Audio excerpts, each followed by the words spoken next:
rushing everyone. They're like, come on, give us a team, and we were like, sure. From time to time, I really just lost all concentration, and sometimes I threw some balls at the other teams from our. Yeah, it's fun. Don't really have much to say except what you said. Yeah, I think.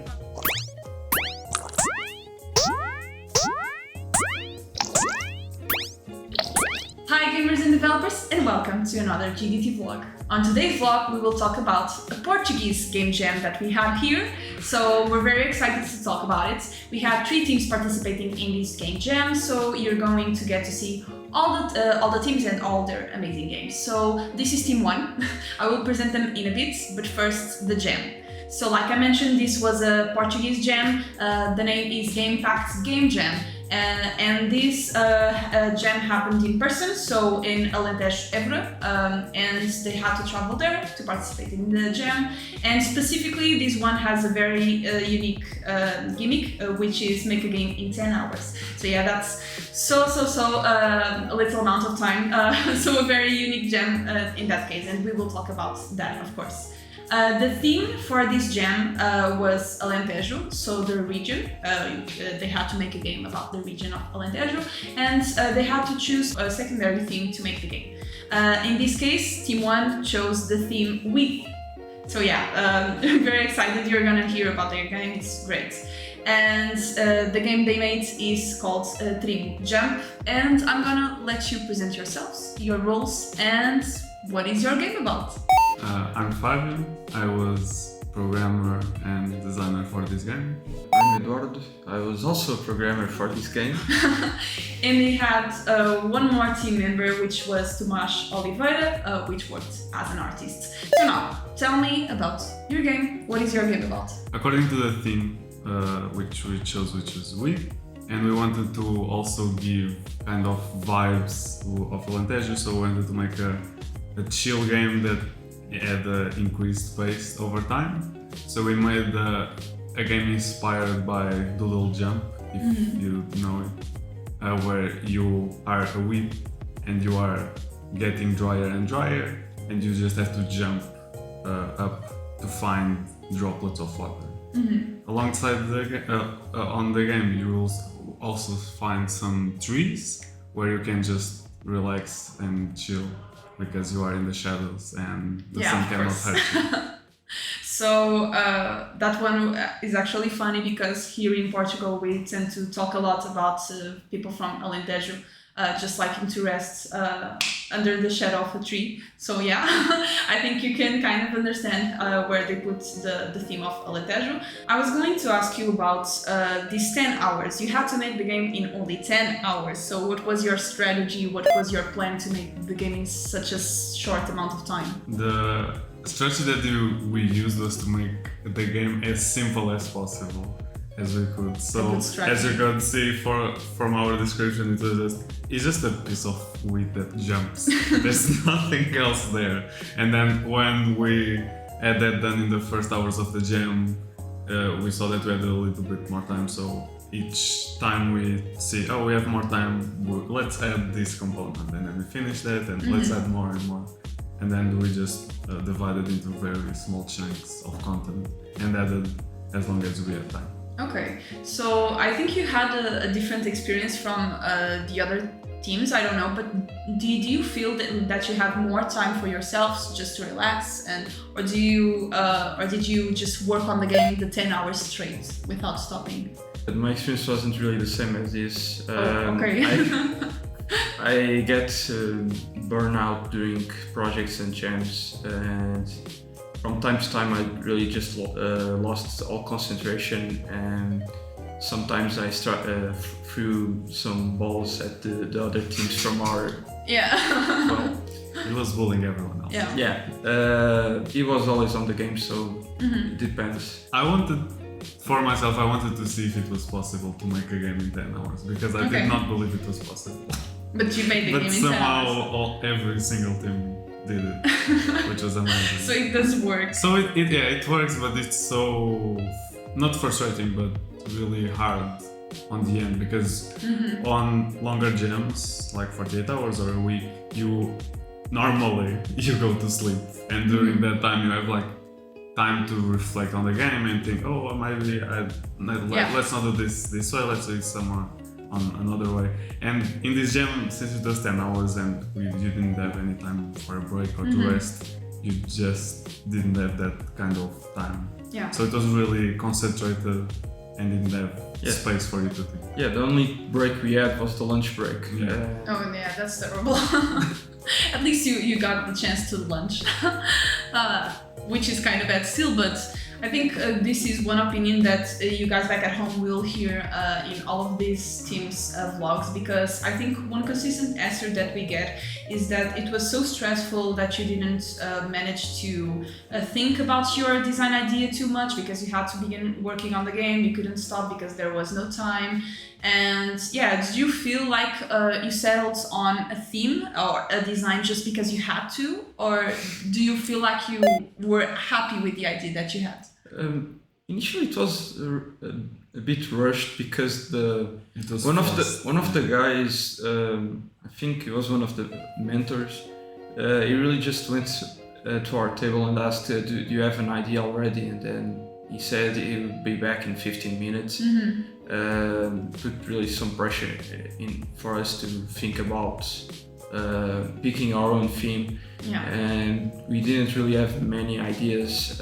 Fabio had talked about wheat, and we didn't want to. The only other idea I think was the same as one of the other teams, that we didn't want to do the same thing. So yeah. Yeah, they were like really rushing everyone. They were like, come on, give us a team, and we were like, wheat, sure. But even after that, we had other ideas, but we couldn't use them because it wouldn't connect to the team, and they're like, oh. Yeah. Wow. So really, we just ended up going, let's go with wheat and try and put as many features from Alentejo there. We put the cork trees, there's bottles of wine. It's better water. I was, now that you mentioned it, I was required to ask you about the avocados. I have no clue what it means, but I was very pressured into asking about the avocados. So tell me about the avocados. So when we were preparing, I'm going to tell the whole story. So when we were preparing to go to this jam, we were, since the jam was on Friday and we went to Evra on Thursday, we were thinking, oh, where are we going to have dinner? Because that's the most important thing on the jam. Where are we going to have dinner? And then someone said, oh, let's eat some typical food from the area. And then someone, what is typical from Evra? And then someone else said, oh, avocados. And they were like, sure. Yeah, and they're like, oh, sure. But it's not. But then it became of a joke. And then during the jam, we just said, oh, everyone in GameDev Técnico that is participating needs to put avocado on the game.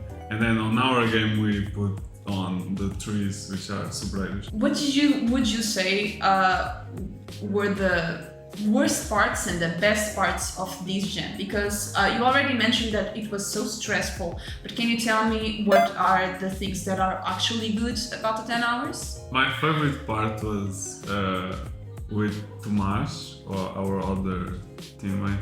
He not only made the art for the game, but he also did the music. And the way he did it, it's not like he does it on the computer. He just goes around the room recording stuff, and then transforms it in the computer. So you could just see him on the room with like recording water dropping or like punching a cup, and that was like really fun. And then if you go play our game, you just see the sounds. I'm going to say that every single sound there was made by a cup, and you're not going to believe it, but it's the truth. And it was like really funny, the sounds that I wasn't remembering that, but I went with him to get water, and he recorded the sound, and it became the drinking sound. He just changed the pitch for the wine, I think.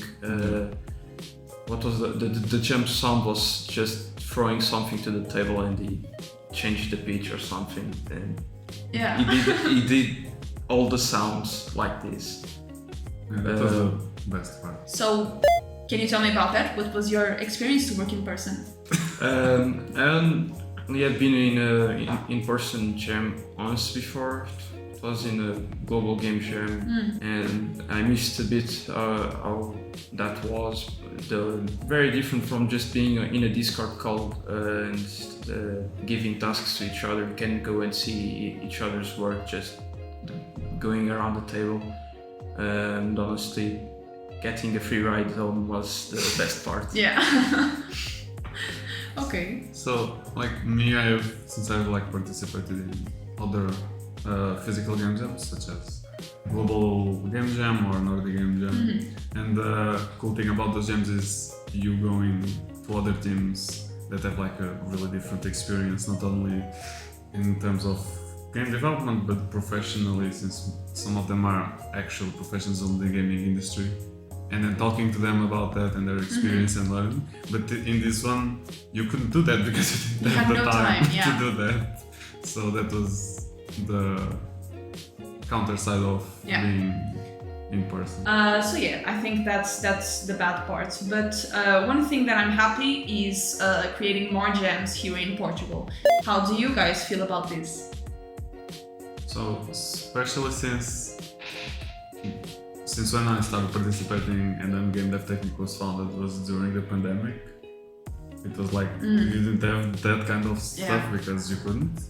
But now that things are opening up, you see more game jams. But even if you go look at the calendar of production jams in Portugal before, you can see that now we have more production jams than even before. Yeah. So that's a good thing. Even if and the better thing is it is if it's outside of Lisbon, because you get that chance to go explore other places, meet people with different realities of yours, and that's always good, especially in such a creative area such as developing games. When you have more context, you can get a better creative food. Yeah, it's fun. Don't really have much to say except what you said. Yeah. So of course, these guys' games are in itch.io. I will leave the link down below so you can play it. You can watch the video in the vlog, right? So yeah, and I think that's all for this today. So thanks for coming. Thanks for talking about your game and your experience. And as always, keep updated on our social media. Go watch our other videos, go watch our other vlogs, and go play our games because they're also fun. And yeah, keep jamming. Bye.